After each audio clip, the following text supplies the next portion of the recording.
Bueno, como siempre, pues qué guay poder estar aquí. Em, Os confieso que estoy creo que más nerviosa de lo normal. No sé si os habéis dado cuenta, normalmente me tocan textos como muy agradables de predicar y son como claves para estar fuertes en las pruebas, muchas veces el Evangelio directamente. Y claro, pues venía yo muy cómoda de normal y, y este texto me ha costado. Para empezar, me ha costado entenderlo porque no sé si os habéis leído, es Habacuc 3 del 1 al 15 y hay muchísimas cosas que no sabía. O sea, con mi gran inexperiencia no sabía ni lo que eran, entonces he tenido que estar buscando. Y además me ha parecido que lo que Dios me daba pues no era tan fácil de predicar como de costumbre. Pero bueno, espero hacerlo medianamente bien. Espero que sepáis que lo cojo con mucho respeto y soy la primera que me tengo que aplicar lo que vamos a ver hoy. Entonces, para poder entender bien Habacuc 3 del 1 al 15, creo que tenemos que estar muy bien situados en Habacuc, en por dónde vamos. Y yo sé que lo habéis estado viendo semana a semana y estáis, pues seguramente, hasta más ubicados que yo. Pero por si acaso alguien se ha perdido alguna predicación, se ha dormido un poco en alguna o algo por el estilo, vamos a hacer un resumen muy rápido, ¿sí? Como solo son 2 capítulos previos, pues no es tanto. Entonces, empezaba Habacuc 1 con una pregunta de Habacuc a Dios. Una pregunta con un tono incluso un poco retante, ¿no? ¿Hasta cuándo, Jehová, clamaré y no oirás? Y daré voces a ti a causa de la violencia y no salvarás. Sí, y supongo que visteis en el contexto, ¿no? Un poco, pues Habacuc estaba viendo la maldad del pueblo y no entendía por qué Dios no estaba solucionando eso, no entendía por qué Dios no estaba interviniendo y le preguntaba, ¿no? ¿Hasta cuándo estaremos así?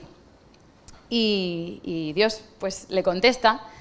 Lo que pasa que no es lo que Habacuc esperaba, ¿no? En un principio Dios le contesta que sí, tranquilo, voy a intervenir, pero la forma de intervenir no es la esperada. Le dice, tranquilo, que voy a traer a los caldeos para que castiguen el pueblo.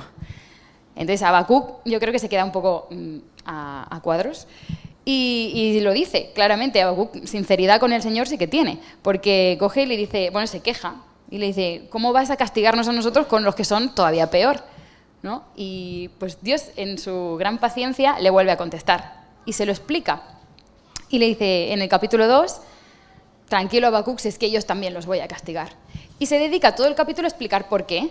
Pues ¿por qué? Pues porque los caldeos, Caldea es voraz, Caldea es codiciosa, Caldea es cruel, Caldea es idólatra. O sea, motivos no le faltan para castigar ni a unos ni a los otros.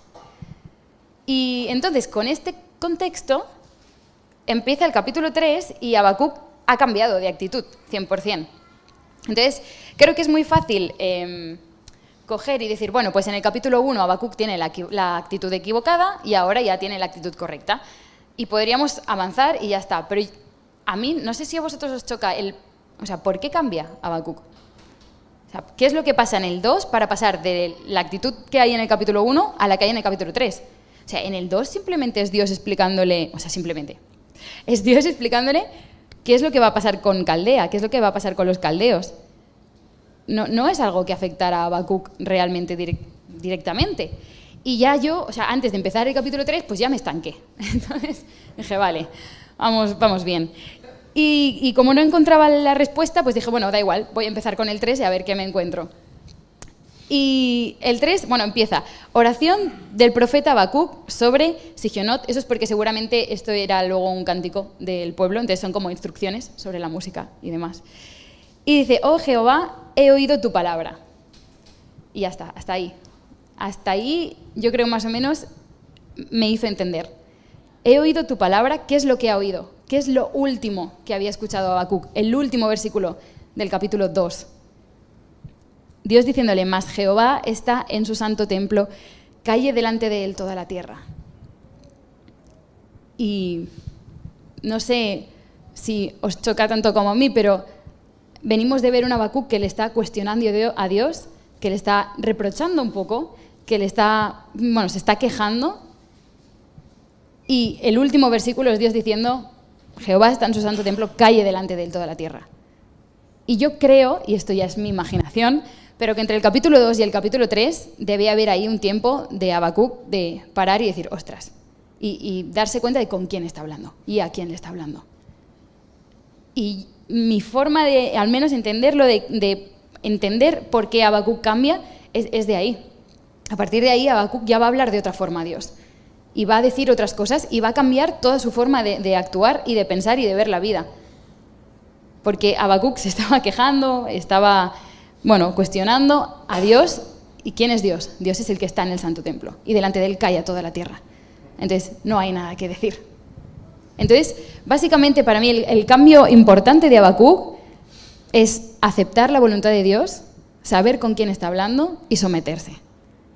Y ya está. Y Habacuc, de hecho, aquí va a cambiar su actitud, pero no va a cambiar lo que va a ocurrir. O sea, Habacuc hace el cambio sin que cambie la situación. Porque lo que hace es aceptar y someterse. Y ese es el cambio radical que vamos a ver. Entonces, claro, a mí me costaba un poco porque decía, yo soy la primera que debería someterme más a Dios. Y debería recordar cada día quién es Dios y con quién estoy hablando. Y no sé si os pasa, pero a mí a veces me va muy bien orar. Se lo decía ayer a los jóvenes, me va muy bien orar. ¿Por qué? Porque como si hablara con un amigo y me desahogo y le cuento pues, mis cosas, mis preocupaciones, mis miedos, y está súper bien. Y al Señor le gusta. Pero a veces se me olvida con quién estoy hablando. Y a veces pedimos cosas sin importar si son la voluntad de Dios o no. Y nos quejamos fácilmente de lo que Dios está haciendo sin pensar que su plan es perfecto y que si lo haces por algo. Entonces, yo creo que esto no implica que no podamos hablar con Dios, que no podamos contarle las cosas. De hecho, Habacuc sigue, he oído tu palabra y temí. O sea, se lo dice, me sigue dando miedo. No ahora de repente ha desaparecido y todo me parece bien y que vengan los caldeos, no me asusta, ¿no? Claro que sí. O sea, yo he oído tu palabra y temí porque me veo lo que me viene. Pero Habacuc sigue en medio de... aquí, aviva tu obra en medio de los tiempos. Sí, ha cambiado. Es como sigo teniendo miedo, pero tu voluntad es tu voluntad. Y yo me someto a ella y la acepto. Entonces, tenemos la suerte de tener un Dios cercano, que sí que en parte es como nuestro amigo, al que le podemos contar las cosas, le podemos soltar todas nuestras preocupaciones, nuestros miedos, y sabemos que nos escucha, y eso es uno de los mayores regalos que tenemos. Pero creo que tenemos que hacer un cambio de chip en general, o a lo mejor solo me ha pasado a mí, que me he dado cuenta, pero tenemos que poder hablar con Dios, pero sabiendo con quién estamos hablando, y tenemos que hacerlo con respeto, y tenemos que hacerlo sometidos a Él, y entendiendo que Él puede hacer lo que quiera porque Él es justo y Él es poderoso y su voluntad es perfecta. Entonces, yo pensaba, situaciones que nos pueden pasar. Podemos tener miedo, podemos tener preocupaciones, pero ante el miedo y las preocupaciones podemos cuestionar a Dios, como decía Habacuc en el capítulo 1, ¿hasta cuándo esto, Señor, que me está preocupando tanto, esto que me da tanto miedo, hasta cuándo va a seguir así? O podemos parar y oír lo que Dios nos dice, podemos recordar quién es el Señor, que Él está en su trono y que todo está bajo su control, que no es nuestro control. Y aunque siga la situación adelante, porque hay otros casos en la Biblia donde vemos que claman y se cambia la situación, pero Habacuc está aquí, hace el cambio él, pero su situación no está cambiando. Y a lo mejor la nuestra tampoco. Tenemos que confiar que las cosas están en el control de Dios, aunque no sea el nuestro y aunque no lo entendamos. Podemos expresarle nuestros miedos, pero sometidos a su voluntad. ¿Qué más nos puede pasar? Cosas no solo que nos preocupen, que nos den miedo, sino cosas que no entendamos, que nos den dudas, que incluso pensemos que las vemos en nuestra vida y decimos, es que esto es injusto, o sea, no entiendo por qué. Y ante eso, ¿qué podemos? Quejarnos y estancarnos en la queja de, Señor, tú has permitido esto, ¿cómo ha podido pasar esto? O podemos, otra vez, parar, oírle, entender quién es Él, entender que Dios es justo, con su justicia que no es la nuestra. Y podemos expresarle nuestras dudas, pero sometidos a su voluntad. Y meditando un poco en esto y dándole vueltas, pensaba, y de hecho justo claro, en Libertad hemos hecho la misma serie, pero llevamos como, creo que 2 sesiones como por delante. Y claro, yo estaba cuando Rubén estaba predicando sobre esto, y dijo algo y dije, me lo voy a quedar. Porque habló sobre Job. Y me pareció muy guay porque el patrón es exactamente el mismo. Yo no me había fijado en que Habacuc y Job podían tener un patrón parecido. Pero sí, o sea, Job al principio, ¿qué hace? O sea, se queja. Bueno, al principio le ha pasado de todo el pobre. O sea, entiendo la queja, pero Job llega a un momento que mira a Dios y le dice, clamo a ti y no me oyes, me presento y no me atiendes. O sea, ahí también hay queja y hay reproche hacia Dios, ¿no? Y luego vemos que Dios le contesta y Job cambia la actitud. Pero fijándome en qué es lo que Dios le contesta, no le está diciendo, vale, tranquilo, te voy a cambiar la situación, todo te va a ir bien. No. Dios, ¿qué es lo que le dice? Que es una parte de la Biblia que a mí me parece súper impresionante. Dios va a Job y le dice, ¿dónde estabas tú cuando yo fundaba la tierra? ¿Quién ordenó sus medidas, si lo sabes? ¿O quién extendió sobre ella el cordel? ¿Sobre qué están fundadas sus bases? Le dice, ¿quién encerró con puertas al mar cuando se derramaba saliéndose de su seno? Le dice, ¿has mandado tú a la mañana en tus días? ¿Has mostrado la alba su lugar? Etcétera, etcétera. Son casi 2 capítulos de preguntas, es decir, ¿qué me estás diciendo? Tú no eres quien para decirme a mí nada.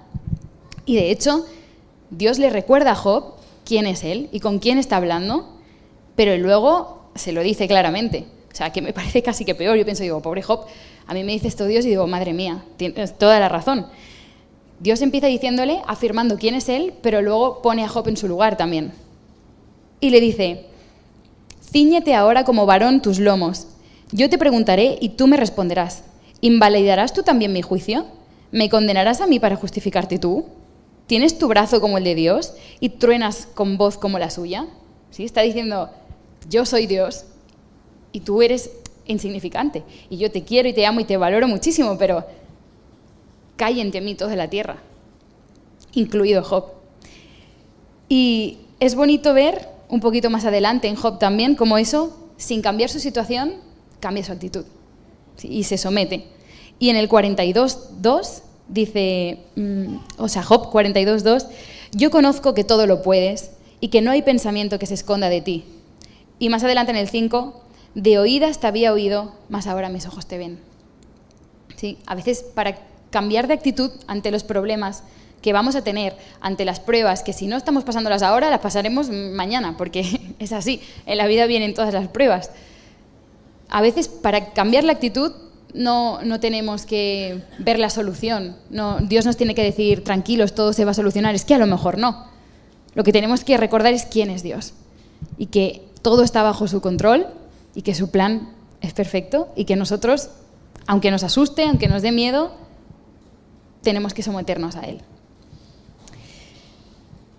Y claro, mirando un poco más en el texto que tenemos para hoy, veía cómo ese es el principal cambio de Habacuc, ¿no? Entonces, vemos como si oímos a Dios y nos paramos a recordar quién es Él, habrá un cambio radical, que es el cambio radical que tuvo Habacuc, en cómo enfrentamos las pruebas y las situaciones difíciles. Y aunque nos sigan preocupando, nos sigan dando miedo, podremos descansar en el control de Dios. Y con eso, mirando el ejemplo de Habacuc, podemos ver 3 cosas sencillas que cambian cuando nosotros cambiamos esa actitud. En primer lugar, lo que va a cambiar es cómo clamamos a Dios. ¿Sí? En el capítulo 1, Habacuc, ¿hasta cuándo, Señor? ¿Por qué? No entiendo. La queja. En el 2, la oración de Habacuc es aquí, oh Jehová, aviva tu obra en medio de los tiempos. En medio de los tiempos, hazla conocer. Y luego añade, en la ira, acuérdate de la misericordia. O sea, lo primero que dice es que se haga tu obra, que se haga tu voluntad, porque me someto a ti y aunque no me guste, que sea así. Y luego añade, en medio de la ira, acuérdate de la misericordia, pero primero que sea tu voluntad. Y eso es algo que yo creo que nosotros tenemos también que cambiar. Muchas veces eso exigimos a Dios, preguntamos a Dios esperando una respuesta favorable hacia nosotros. Muchas veces no estamos dispuestos a escuchar, depende de qué. Y entonces, como primera aplicación un poco es cómo estamos clamando a Dios. ¿Qué estamos pidiendo? ¿Estamos pidiendo que se cumpla su voluntad? ¿Estamos pidiendo que su obra se haga aunque sea mala a nuestros ojos, aunque no la entendamos, aunque no nos parezca justa? Pero aunque la justicia de Dios es por encima de la nuestra, pero a nuestros ojos muchas veces no nos parecen justas las cosas. Luego, si seguimos, vemos Habacuc, lo que nos queda de texto, en realidad, del 3 al 15, es Habacuc adorando a Dios, en el fondo. O sea, a pesar de lo que les va a venir, o sea, la historia sigue como para mal. Pero Habacuc lo que hace es, al revés, mirar para atrás, ver de dónde le ha sacado Dios a todo el pueblo y adorar y decir, es que claro, ¿cómo no voy a adorar a este Dios que ahora veo y que ahora recuerdo? Y esa es otra segunda aplicación para nosotros. ¿Nos paramos a veces a recordar de dónde nos ha sacado Dios? En medio de las pruebas estamos tan preocupados por la prueba presente o por la prueba futura que se nos olvida de dónde nos ha sacado Dios en el pasado y todo lo que ha hecho y cómo tú conociste a Dios, cómo Dios puso la situación, las personas que necesitabas para conocerle, cómo Dios te ha ido manteniendo en su camino. Todas esas cosas no se nos pueden olvidar. Y entonces, realmente podríamos entrar muy a fondo y yo creo que es que este capítulo da para hacer un estudio muy profundo. No creo que ahora a lo mejor sea el momento, ¿no? Porque hay muchísimos paralelismos todo el rato. Entonces, ni yo soy la más indicada para hacerlos, porque a lo mejor en alguno hasta me equivoco, ¿no? Pero es muy bonito porque lo que hace Habacuc es, del 3 al 15, es centrarse en el Éxodo, porque era la alabanza constante, la adoración constante del pueblo, porque se acordaban de dónde los había sacado Dios, de cómo les había llevado, de todo lo que había hecho, de todos los milagros que habían visto, ¿no? Entonces, Habacuc para y adora a Dios recordando eso. Y un detalle que me parece como muy interesante, ahora lo veremos, ¿no? Pero mientras va recordando toda la historia, y están todos los paralelismos con el Éxodo, además lo junta con el versículo 2:20, el de «Calla delante de Dios toda la tierra». ¿Por qué? Va adorando a Dios diciendo un montón de elementos de la tierra que se someten a Dios. Entonces, para verlo todos juntos, empezaríamos en el 3, dice, Dios vendrá de Temán y el santo desde el monte de Parán. Eso hace referencia a cuando Dios se mostró en el Sinaí y les dio las leyes. Y cada vez que pones el A es como una pausa que hacían para reflexionar. Y dice, su gloria cubrió los cielos y la tierra se llenó de su alabanza. Y el resplandor fue como la luz, rayos brillantes salían de su mano y allí estaba escondido su poder. Sí, esto lo podemos ver también, yo creo que lo tengo por aquí, en Deuteronomio, aquí. Deuteronomio, 33:2. Sí, es justamente cuando explica lo del Sinaí, que dice, Jehová vino al Sinaí y de Seir les esclareció, resplandeció desde el monte de Parán, que es lo que estábamos leyendo, y vino de entre 10 millares de santos, con la ley de fuego a la mano derecha. Sí, por eso hace referencia al fuego, a los relámpagos, a la luz que vino, bueno, básicamente del momento en el Sinaí, ¿no? Y luego, si seguimos, delante de su rostro iba mortandad y a sus pies salían carbones encendidos. Yo mirando, os digo como cosas sueltas que a mí me han llamado la atención, pero me he mirado como muchos comentarios de gente, ¿no? Que decían que posiblemente esto fuera pues de todas las veces que en la historia del Éxodo el pueblo se rebelaba contra Dios, ¿no? Y Dios tenía que corregirles y por eso delante de su rostro iba mortandad y a sus pies salían carbones encendidos. Si seguimos, y aquí ya empieza con también dar como los apuntes de los elementos de la tierra que se van sometiendo a Dios. Se levantó y midió la tierra, miró y hizo temblar las gentes, los montes antiguos fueron desmenuzados, los collados antiguos se humillaron, sus caminos son eternos. He visto las tiendas de Cusán en aflicción y las tiendas de la tierra de Madián temblaron. Esto, si os acordáis, Cusán creo que fue como el primer pueblo que se opuso a que el pueblo de Israel estuviera en Jerusalén. Y además también, o sea, en la tierra prometida, y además también Madián era un constante conflicto con el pueblo. Entonces son como dos que los cita aquí. Vemos como un lenguaje muy bélico.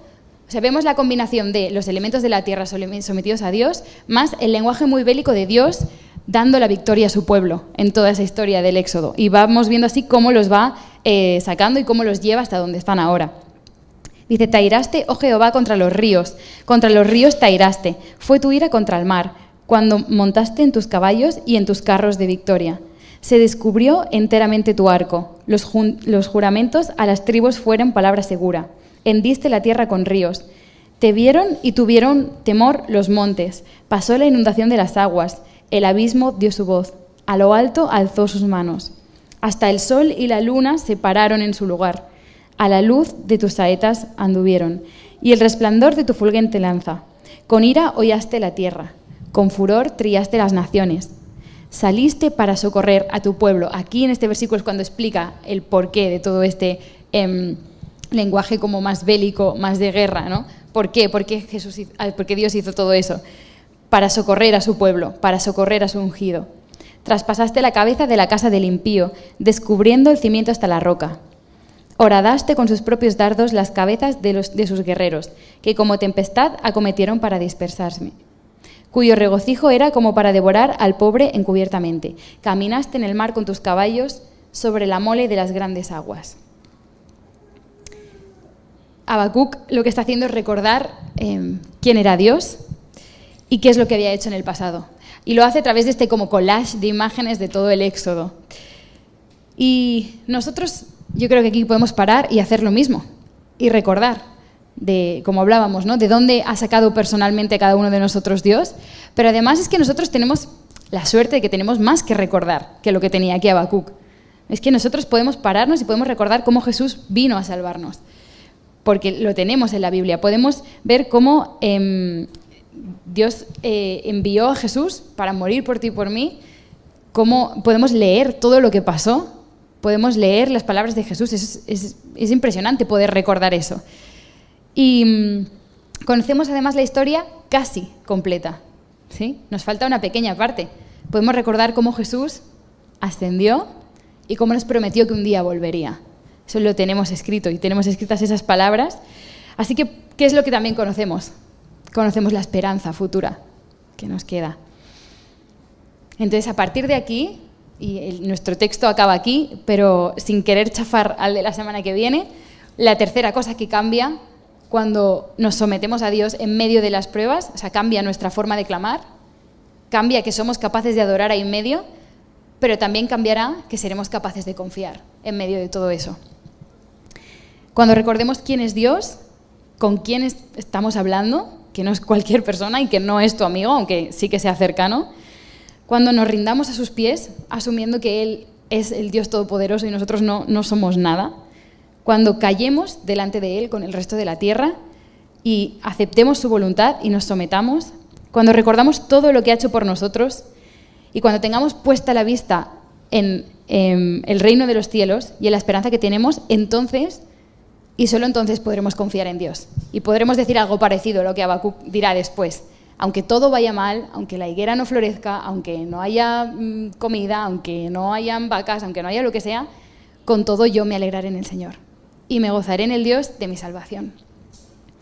Y por último, me parecía muy importante recordar que nosotros siempre estamos siguiendo el ejemplo de alguien, ¿no? De Jesús. Y Jesús fue el primero que se sometió ante Dios. Y me la ha chafado un poco la Judith antes, pero Jesús en Getsemaní dijo: Señor, por favor, pase de mí esta copa, pero que sea tu voluntad y no la mía. Entonces, si Jesús, que ni siquiera cuando toda la tierra calla, Jesús no es de esta tierra, Jesús es Dios. Si hasta Él calló, ¿cómo no vamos a callar nosotros? A mí lo que más me choca y me cuesta deciros, porque me lo tendría que decir a mí cada día, es ahí donde estamos cada uno ahora, pensar, ¿quién eres tú para decirle nada a Dios? Sí, Jesús le tocaba lo peor, que era morir por ti y por mí, que era morir de la peor forma posible, y se calló y lo hizo. No significa no expresarle las cosas a Dios, Jesús se lo expresó: por favor, pase de mí esta copa, pero sea tu voluntad. Entonces, como conclusión, un poco de hoy, pues es que solo eso, tenemos que someternos a Dios. ¿Sí? Y de forma práctica yo lo pensaba y digo, ¿cómo podemos hacerlo? Para mí, de forma como visual, fue como la conclusión que me lleva un poco es: baja el volumen de Joana y sube el volumen de Dios. No me puedo someter a algo que no estoy escuchando, porque no sé qué es lo que tengo que hacer, no sé cómo me tengo que someter. Y yo sé que, claro, es muy difícil bajar nuestro volumen porque nuestro volumen es nuestra cabeza. Y nuestra cabeza está pensando todo el día. Entonces, no, aunque quiera, ojalá pudiera, pero no la puedo bajar. Incluso a veces estamos durmiendo y las pesadillas son, pues, o estás soñando justamente lo que te preocupa. Estás soñando, o sea, es que ni dormidos podemos callar nuestra voz. Y no solo la nuestra, ¿no?, sino también la del mundo. O sea, cómo estamos tragando tantas horas en Instagram, de series, de las letras de las canciones, está muy bien que estemos en medio de gente no creyente, porque para eso estamos, ¿no? Aquí, para ser sal y luz, pero no podemos contagiarnos. Entonces, muchas veces tenemos nuestro volumen aquí, tenemos el volumen del mundo aquí y el de Dios está al final. Entonces yo como reto, y para mí la primera, es que yo pensaba, si el día tiene 24 horas y asumimos que dormimos 8, que es mentira porque todos dormimos menos, pero asumimos que dormimos 8 horas, nos quedan 16 horas. ¿Cómo voy a bajar mi volumen y subir el de Dios? Escuchándole. Habacuc empezaba diciendo, he oído tu palabra. Entonces, como reto, es ver a qué estás dedicando más tiempo y no te puedes someter a lo que no conoces. No te puedes someter a Dios si no dedicas tiempo a aprender de Él, a ver qué es lo que quiere y a aceptar su voluntad. Así que, bueno, me gustaba también perdón, ya me callo. Me gustaba mucho también cuando hemos cantado justamente una canción que la has cogido la Judith y pensaba, Dios, mira, la estaba cantando pensando, tiene toda la relación. Que decía, ven Jesús y ocupa tu lugar, ¿no? Jesús, nuestro Rey, te exaltamos, te adoramos, tú estás allí en tu trono. Entonces, bueno, no sé, se me ha quedado ahí un poco la canción. Así que nada, os lanzo el reto y a ver si podemos ver como iglesia, como pueblo, como generación, pues una generación más sometida a Dios.